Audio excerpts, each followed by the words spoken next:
নমস্কার, আপনারা দেখছেন স্কাই এইচ বাংলা নিউজ। সঙ্গে রয়েছে আমি সুস্মিতা। এবারে দেখে নিচ্ছে আজকের বিস্তারিত সংবাদ। ভয়াবহ সড়ক দুর্ঘটনা সংঘটিত হল শ্রীভূমিতে। উদণ্ড বাইক চালকের জন্য পরপর 3টি অটো দুর্ঘটনার মুখে পড়ে। একটি অটোতে আগুনও লেগে যায়। ভয়াবহ সড়ক দুর্ঘটনা সংঘটিত হল শ্রীভূমিতে। উদণ্ড বাইক চালকের জন্য পরপর 3টি অটো দুর্ঘটনার মুখে পড়ে। একটি অটোতে আগুন লেগে যায়, পাশাপাশি আগুনের স্ফুলিঙ্গে অন্য দুটো অটো ক্ষতিগ্রস্ত হয়। দুর্ঘটনায় মুখে পড়া বাইকটি দগ্ধ হয়। অবাঞ্ছিত ঘটনায় চালক সহ মোট 7 জন আহত হন। গুরুতর অবস্থায় 2 জনকে তড়িঘড়ি শিলচর মেডিকেল কলেজে পাঠিয়ে দেওয়া হয়। আহতদের তৎক্ষণাৎ ঘটনাস্থল থেকে উদ্ধার করে করিমগঞ্জ অসামরিক হাসপাতালে প্রেরণ করেন স্থানীয়রা। আহতদের মধ্যে অনিকেশ উদ্দিন, রূপালী দাস, জসিম উদ্দিন, জয়িতা পুরকায়স্ত, জলিল উদ্দিন বিশেষভাবে রয়েছেন। বর্তমানে করিমগঞ্জ অসামরিক হাসপাতালে তারা চিকিৎসারত। অন্যদিকে গুরুতরভাবে আহত বাইক চালক রুমন উদ্দিন ও রথেন্দ্র কুমার দাসকে শিলচর মেডিকেল কলেজে পাঠিয়ে দেওয়া হয়। যাত্রীদের ভাষ্যমতে বাইকটি বেপরোয়া গতিতে এসে 3টি অটোতে ধাক্কা মারার ফলে আগুন লেগে যায়।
হয়েছে বাইক একটা মানে 3টা অটোরে আগে ধাক্কা মারছে কিনা জানি না, মানে অটোর পিছনের সাইডে চিৎকার দেয় আর আইও আমরা অটোর ধাক্কা মারছি, মারতেও আমার সাইডে ধাপ করে ট্যাঙ্কিটার ইয়েও আগুন লাগিয়েছে। আর ড্রাইভারটা মানে অটোর ড্রাইভারে বাইরিয়া আমার এখানে কইছে মাসি বাইর হইয়া টান মারছে, আমি আর হইতাম পারি না, টান মারি কোন দিকে যে আমার বার করছে আমি তাও ঠিক করে হইতাম পারলাম। প্যাসেঞ্জার আমি লামাইয়া আমার ডাইন সাইডে বাজাজের গাড়ি খাস আমি বাম সাইডে আমি প্যাসেঞ্জার লামাইয়া টিভিএস যেদিকে আইছি বাইকের টায়ার শব্দটা ওই পরের দিকে আসে।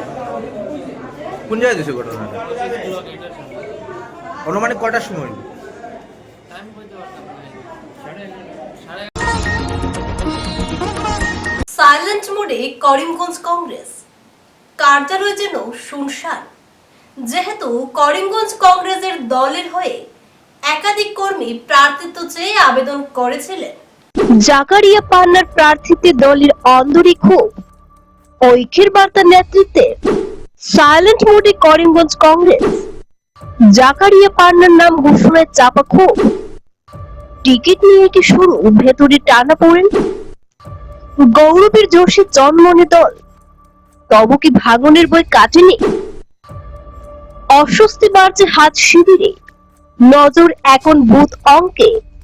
টিকিট ঘোষণার পর থেকে যেন অদ্ভুত নীরবতা, বাইরে সব শান্ত, কিন্তু ভেতরে কি জমছে অসন্তোষের চাপা আগুন? করিমগঞ্জ জেলা কংগ্রেস কার্যালয়ে এখন সাইলেন্ট মোড। দলের হয়ে একাধিক কর্মী প্রার্থিত্ব চেয়ে আবেদন করেছিলেন। লবিং, বৈঠক, সমীকরণ সব মিলিয়ে টিকিট দৌড় ছিল জমজমাট, কিন্তু শেষ পর্যন্ত দলের ভরসা পড়ল জাকারিয়া আহমদ পান্নার উপরে। তিনি পেলেন কংগ্রেসের প্রতীক।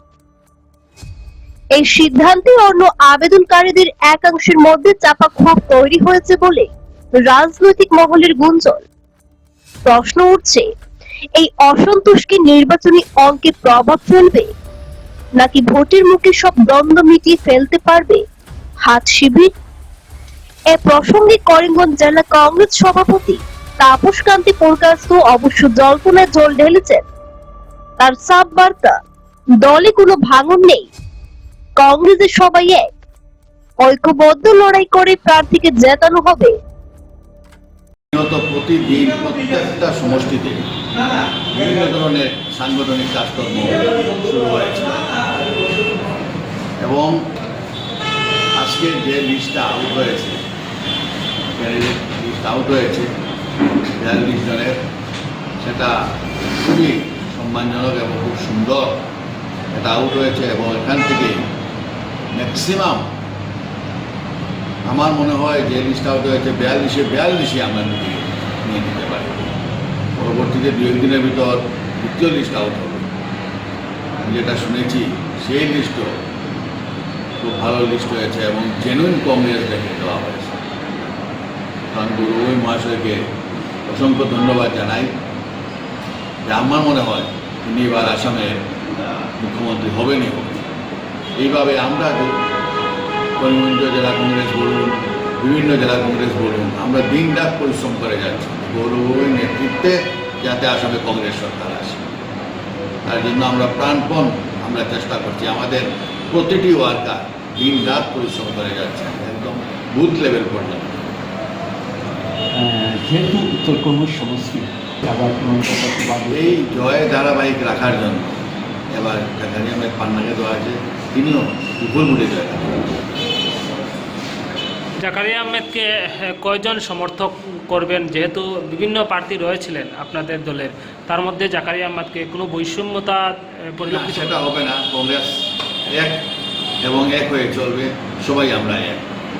কিন্তু টিকেটের যে নাম প্রকাশের পর কিন্তু আজকের দিনে কার্যালয়ে তেমনটা কিন্তু লোকসমাগম দেখা যাচ্ছে না, সমাগম দেখা যাচ্ছে না। না, লোকসমাগম না, সবাই কাজে আছে এখানে। কংগ্রেস অফিসে শুধু শুধু বসে থেকে কোনো লাভ নেই। আমিও 2-1 দিনের ভিতর পুরা নেমে পড়ব। সবাই মাঠে আছে, সবাই কাজ করছে। আমরা অন্যভাবে একটু সাজাচ্ছি, আমরা এখন প্ল্যান শুরু হয়ে গেছে। আমরা এত সুন্দরভাবে তাড়াতাড়ি নমিনেশন ডিক্লেয়ার করায়, ক্যান্ডিডেট লিস্ট ডিক্লেয়ার করায় আমরা অনেকটা সুবিধা পেয়েছি আমরা যারা ওয়ার্কাররা আছি। মারামারি লাগছে। এটা বিজেপির একটা কথা, এটা বিজেপি একটা লাভ একটা সৃষ্টি করেছে যে এটাকে লাগানো যায়। এটা পান্না পাওয়ার পর, জাকারিয়া পাওয়ার পর বিজেপির ঘুম উড়ে গেছে। রাজনৈতিক পর্যবেক্ষকদের মতে টিকিট বন্টনের পর সাময়িক অসন্তোষ নতুন কিছু নয়, কিন্তু তা কতটা সামলানো যায় সেটাই আসল পরীক্ষা। বিশেষ করে যখন প্রদেশ নেতৃত্বে পরিবর্তনের পর সংগঠনে নতুন উদ্দীপনা দেখা যাচ্ছে। প্রদেশ কংগ্রেস সভাপতি গৌরব গগৈ দায়িত্ব নেওয়ার পর থেকেই সংগঠনে নাকি নতুন প্রাণ সঞ্চার হয়েছে। জেলা থেকে ব্লক সব স্তরে কর্মীদের রক্ত এখন টগবগ করছে বলে দাবি দলীয় নেতাদের।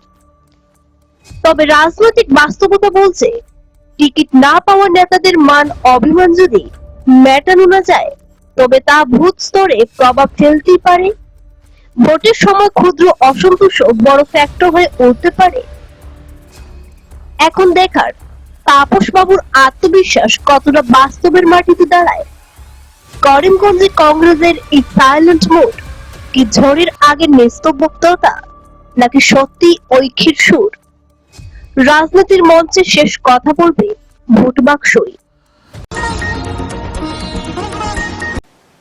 রামকৃষ্ণনগর কেন্দ্রের ওয়াঙ্গিরবিল গ্রামে আকাশ থেকে একটি যন্ত্র কৃষি জমিতে আছড়ে পড়ায় চাঞ্চল্যের সৃষ্টি হয়।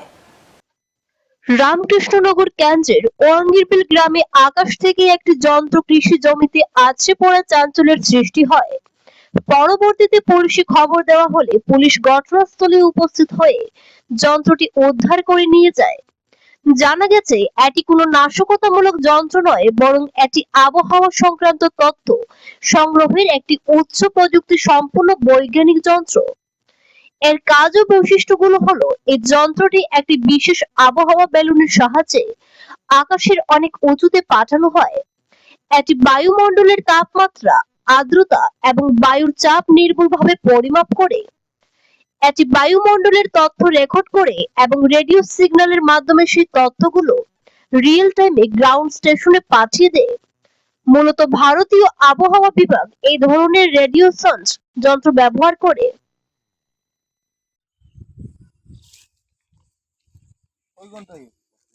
সাড়ে 6টার সময় পড়ছে সকালে।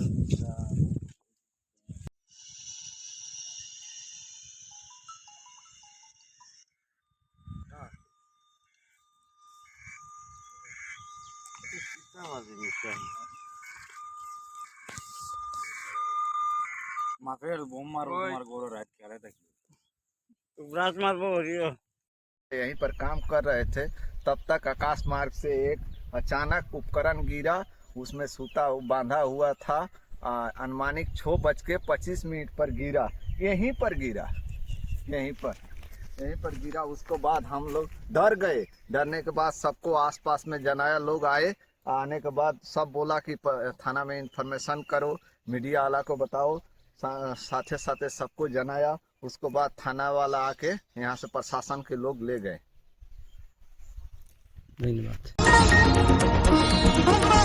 এখন নিয়ে নিচ্ছে ছোট্ট একটা বিজ্ঞাপন বিরতি, সঙ্গে থাকুন।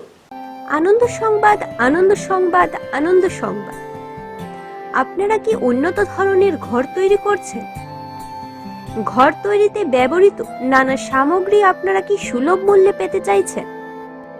তাহলে আপনাদের হাতের কাছে পাওয়ার সুযোগ ঘটতে চলছে। বিশ্বকর্মা অ্যালুমিনিয়াম হাউস, জেলা আয়ুক্তের বাসভবনের উল্টো দিকে, শ্রীভূমি, আসাম।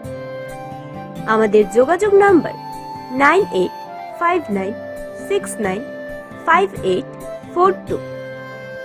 এখানে স্লাইডিং জানালা বা দরজা, ইউপিভিসি জানালা বা দরজা, false ceiling, 2 style door, texture glazing, aluminium composite panel, polyvinyl chloride ইত্যাদি নানা সামগ্রী পাওয়া যাচ্ছে। তাই সামগ্রীর প্রয়োজন হলে পা রাখুন আমাদের প্রতিষ্ঠানে। গ্রাহকদের সন্তুষ্টি আমাদের প্রাপ্তি। একবার পরখ করে নিন আমাদের প্রতিষ্ঠান থেকে সামগ্রী নিয়ে।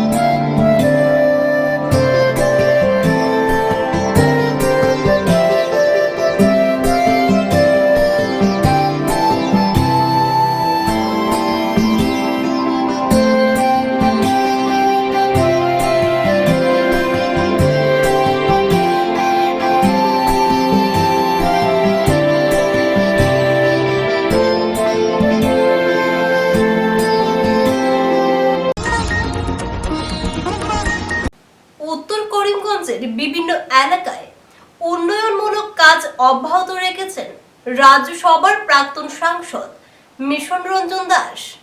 উত্তর করিমগঞ্জের বিভিন্ন এলাকায় উন্নয়নমূলক কাজ অব্যাহত রেখেছেন রাজ্যসভার প্রাক্তন সাংসদ মিশন রঞ্জন দাস। একইভাবে বৃহস্পতিবার জবাইনপুর জিপির একটি রাস্তার কাজের ফলক উন্মোচন করেন উত্তর করিমগঞ্জের 4 বারের প্রাক্তন বিধায়ক মিশন রঞ্জন দাস। রাজ্য সরকারের মুখ্যমন্ত্রী পক্ষীপথ প্রকল্পের অধীনে জবাইনপুরের রাস্তা নির্মাণের জন্য মিশন রঞ্জন দাস বরাদ্দ করিয়েছেন 1,02,00,000 টাকা। উক্ত অর্থরাশি দিয়ে জবাইনপুর গ্রামের প্রায় 1 কিলোমিটারের রাস্তা সিসি ব্লক দিয়ে নির্মাণ করা হবে। কাজের বরাত পেয়েছেন বরিষ্ঠ কন্ট্রাক্টর এনামুদ্দিন। এই উপলক্ষে জবাইনপুর গ্রামে এক সভা অনুষ্ঠিত হয়। স্থানীয় জিপি সভানেত্রীর পৌরোহিত্যে অনুষ্ঠিত উক্ত সভায় প্রত্যেক বক্তারাই প্রাক্তন সাংসদ মিশন রঞ্জন দাসের কর্মতৎপরতার ভূয়সী প্রশংসা করে আগামী দিনে মিশন বাবুর পাশে থাকার অঙ্গীকারবদ্ধ হন। এলাকাবাসীর পক্ষ থেকে মিশন রঞ্জন দাসকে উষ্ণ অভিনন্দন এবং অভ্যর্থনা জানানো হয়। একসময় বিজেপি জিন্দাবাদ, মিশন রঞ্জন দাস জিন্দাবাদ ধ্বনিতে মুখরিত হয় সমগ্র জবাইনপুর এলাকা। প্রাসঙ্গিক বক্তব্যে সংশ্লিষ্ট রাস্তার কাজটি সুষ্ঠুভাবে সুসম্পন্ন করতে স্থানীয় সকলের সহযোগিতা কামনা করেন তিনি।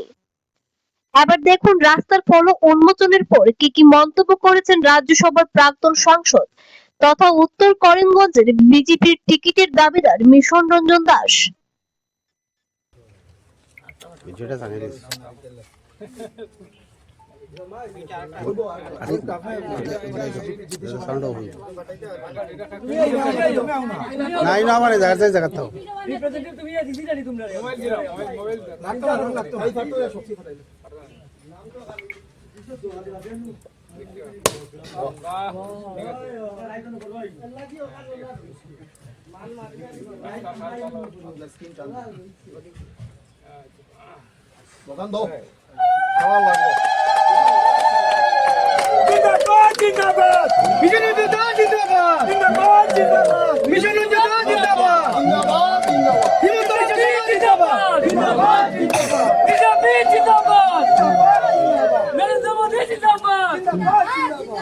যে জবাইনপুর গ্রামে 1 কিলোমিটার থেকে একটু বেশি রাস্তা কাজ হবে। এটা RIDF এর আন্ডারে, রুরাল ইনফ্রাস্ট্রাকচার ডেভেলপমেন্ট স্কিমের আন্ডারে হবে। ফান্ড মঞ্জুর হয়েছে 1,02,00,000 টাকা। যদিও এই রাস্তায় প্রায় 2 কোটির চেয়েও বেশি টাকা লাগে সম্পূর্ণ রাস্তা করতে গেলে, কিন্তু আমার ফান্ডও এটা লিমিটেড ফান্ড, 7.5 কোটির মধ্যে অনেকটা রাস্তার কাজ আরম্ভ করতে হয়েছে। গতিকে এখানে প্রায় অর্ধেক টাকা আমি দিয়েছি, এটা তারাও জানেন। তো আজকে এটা শিলান্যাস আমরা করলাম বা ফলক উন্মোচন করলাম। কয়েকদিনের মধ্যে এই কাজ আরম্ভ হয়ে যাবে। ঠিকাদার এনামুদ্দিন সে কাজ করবে, সে ভালো কন্ট্রাক্টর এবং শিলান্যাসের আগেই অনেক রাস্তার কাজ সে আরম্ভ করে দিয়েছে।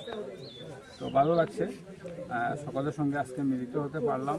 গ্রামের মানুষ তারা খুব আগ্রহ ছিল যে এই রাস্তার কাজটা যাতে হয়। বিগত কয়েকটা বর্ষা এবং এই যে গত যে বন্যা গেল, এই বন্যায় সবচেয়ে বেশি ক্ষতিগ্রস্ত হয়েছে গ্রামের রাস্তা। আপনারা নিজেরাই দেখেছেন মাঝে মাঝে অনেক নিচু হয়ে গেছে, গর্ত হয়ে গেছে। প্রথম দিকে যে দিকে সবচেয়ে বেশি ড্যামেজ ওই দিকটাই প্রায় 1 কিলোমিটার চেয়ে একটু বেশি হয়ে যাবে। ব্লক লাগানো হবে, ব্লকে কাজ হবে, ব্লকের রাস্তা হবে। আর বাকি অংশ আমি আজকে বলেছি তাদেরকে যে বাকি অংশ যেহেতু আমি এস্টিমেট করিয়েছি, আগামীতে যখন সুযোগ পাবো তখন হবে। সুযোগ না পেলে তো কাজ করতে পারবো না, আর সুযোগ পেলে নিশ্চয়ই বাকি অংশ আমিও তাদের রাস্তার কাজ করিয়ে দেবো। এই গ্রামটা একটা বর্ধিষ্ণু গ্রাম, বনেদি গ্রাম বলতে হবে। বনেদি লোক এখানে বসবাস করতেন, এখন অনেকে চায় চাকরির খাতিরে আমাদের শ্রীভূমি শহরে চলে গেছেন। অনেকের সঙ্গে আমার পরিচয় আছে, তাদের আদিবাসী বাড়ি এখানে। অনেকে বলতেন, তারাও আসেন তাদের গ্রামে মাঝে মাঝে, আর আমাকে বলেন যে আপনারা এই রাস্তাটা করে দিই। এই রাস্তা আমি ভিজিট করার কিছুদিন পরে অনেকে ফোন করেন, হিন্দু মুসলমান সকলেই মিলে, যে আমি শুনেছি আপনি এখানে এসে ভিজিট করে গেছেন, আমাদের গ্রামের এই রাস্তাটা করে দিবেন। তো আমি খুশি হয়েছে আজকে তারা সবাই এখানে জাতি ধর্ম বর্ণ নির্বিশেষে সকলেই এই সভাতে উপস্থিত ছিলেন সকলেই অতি আগ্রহে এসেছেন। এই রমজান মাসের দিনেও তারা এখানে এসেছেন। রৌদ্রের মধ্যে প্রখর রৌদ্র থেকে আমার বক্তব্য শুনেছেন, তাদেরও মতামত দিয়েছেন। আরও কিছু এছাড়াও এখানে কিছু আশপাশে ক্ষেতের জমি জলের উপর ডুবা থাকে, বৃষ্টির জল বা বন্যার জলে দীর্ঘদিন ডুবা থাকে, গতিকে এগুলোতে দান হয় না। তো এটা সৃষ্টি করে, এটা তো অতীতে ছিল না, ইন্ধন সৃষ্টি হয়েছে। কালভার্টগুলো বন্ধ করে মাটি ভরাট করে মানুষের পেট্রোল পাম্প ইত্যাদি হোটেল ইত্যাদি করছে, যার ফলে এগুলো জমি নষ্ট হচ্ছে। আর এগ্রিকালচার ডিপার্টমেন্ট এগুলো বাধা দেয় না যে আমাদের ক্ষেত্রে জমি নষ্ট করবে তুমি। লক্ষ্মীপুরে অবস্থান কর্মসূচি। বিধানসভা ভোটের আগে অটোনমাস মণিপুরি কাউন্সিলের দাবি কোঅর্ডিনেশন কমিটির। লক্ষ্মীপুরে অবস্থান কর্মসূচি। বিধানসভা ভোটের আগে অটোনমাস মণিপুরি কাউন্সিলের দাবি কোঅর্ডিনেশন কমিটির। অসমে মণিপুরি স্বায়ত্তশাসিত পরিষদ গঠনের দাবিতে ফের সরব হলো autonomous council demand coordination committee. দীর্ঘদিন ধরে বিভিন্ন কর্মসূচি গ্রহণের ধারাবাহিকতায় 2 মার্চ সোমবার লক্ষ্মীপুর বাইপাসে বিশ্বকবি রবীন্দ্রনাথ ঠাকুরের প্রতিমূর্তির নিকটে কমিটির আহ্বানে এক গণতান্ত্রিক ও শান্তিপূর্ণ অবস্থান কর্মসূচি অনুষ্ঠিত হয়। এই কর্মসূচিতে অসমের বিভিন্ন অঞ্চল থেকে মণিপুরী সমাজের নেতৃবৃন্দ, বুদ্ধিজীবী, যুব সংগঠন এবং মহিলা সংগঠনের প্রায় 600 প্রতিনিধি অংশগ্রহণ করেন। অবস্থান কর্মসূচি শেষে কেন্দ্রীয় রাজ্য সরকারের উদ্দেশ্যে লক্ষ্মীপুর সমজেলা কার্যালয়ে একটি স্মারকপত্র প্রদান করা হয়।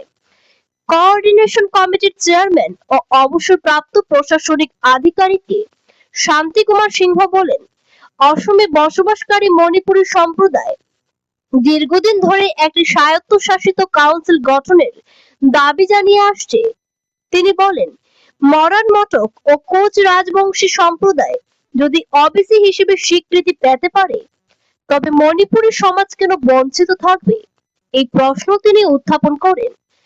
এছাড়াও তিনি মণিপুরী সমাজের সাংস্কৃতিক, সামাজিক ও প্রশাসনিক উন্নয়নের স্বার্থে স্বায়ত্তশাসিত পরিষদ গঠন কতটা জরুরি তা বিস্তারিতভাবে তুলে ধরেন।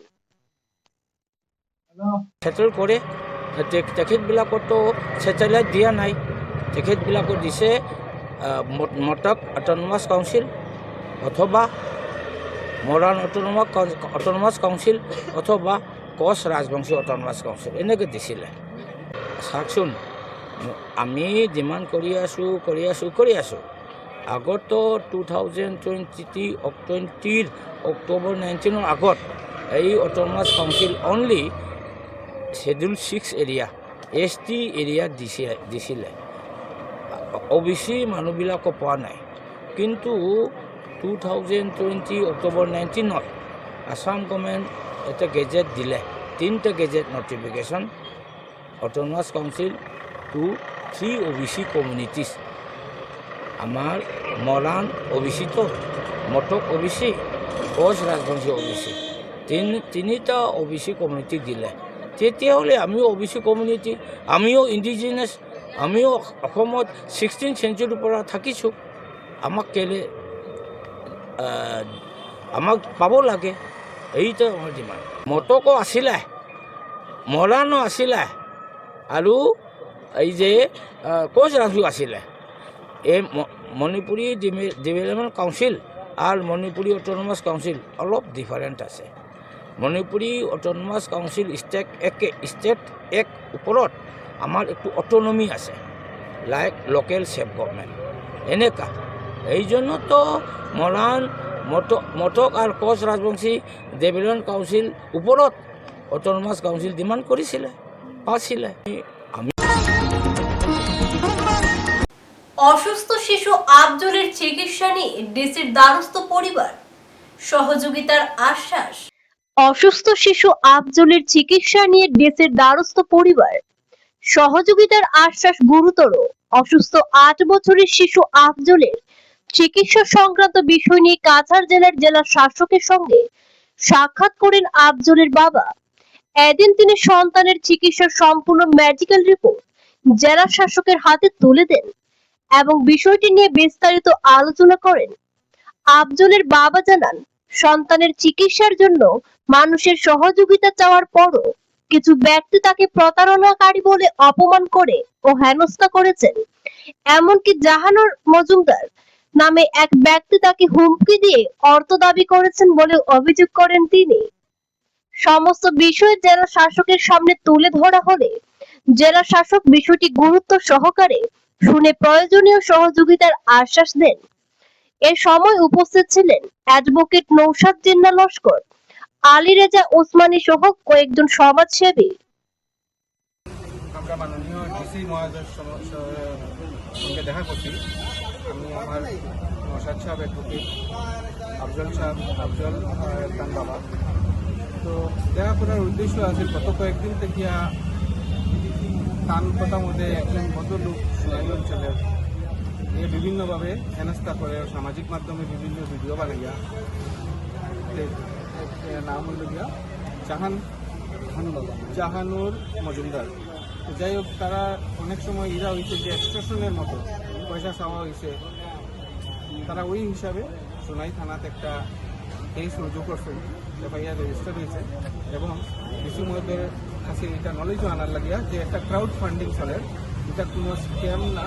আর যদি কোনো ডিপার্টমেন্টে কোনো ধরনের ইনকোয়ারি করতে চায়, ডেফিনেটলি তারা অলওয়েজ রেডি করতে পারে যে ফাইন্যান্সিয়াল স্ট্যাটাস যেটা আছে, ক্রাউড ফান্ডিং যেটা হইলো, অনলাইন যেটা জমা হইলো। এবং এই ব্যাপারে অবগত করার লাগিয়ে আজকে ডিসি মহোদয়ের সঙ্গে দেখা করিয়ে একটা রিপ্রেজেন্টেশন তার হাতে দেওয়া হয়েছে, যাতে অ্যাডমিশনে সব কিছু স্বচ্ছভাবে যে তারা কালেকশন করে মেডিকেল রিপোর্ট সব কিছু দিয়ে ডিস্ট্রিক্ট অ্যাডমিশনের কাছে দেওয়া হয়েছে। এখন বাকিটা ডিস্ট্রিক্ট অ্যাডমিশনে তারা তরফ থেকে তারা দেখবো এটা কী ধরনের পরিচালনা করা যায়, বা কেউ যদি আদৌ এরকম থ্রেটেনিং করিয়া থাকে উপযুক্ত পুলিশ দিয়া, উপযুক্ত প্রশাসনের মাধ্যমে উপযুক্ত পদক্ষেপ নেওয়া হইব। প্রয়োজনে হয়তো পুলিশ প্রশাসনে গ্রেফতারও করতে পারে। এটা একটা আশ্বাস দিচ্ছে। ধন্যবাদ। স্কাই 18 বাংলা নিউজ আজ এই পর্যন্তই। ধন্যবাদ।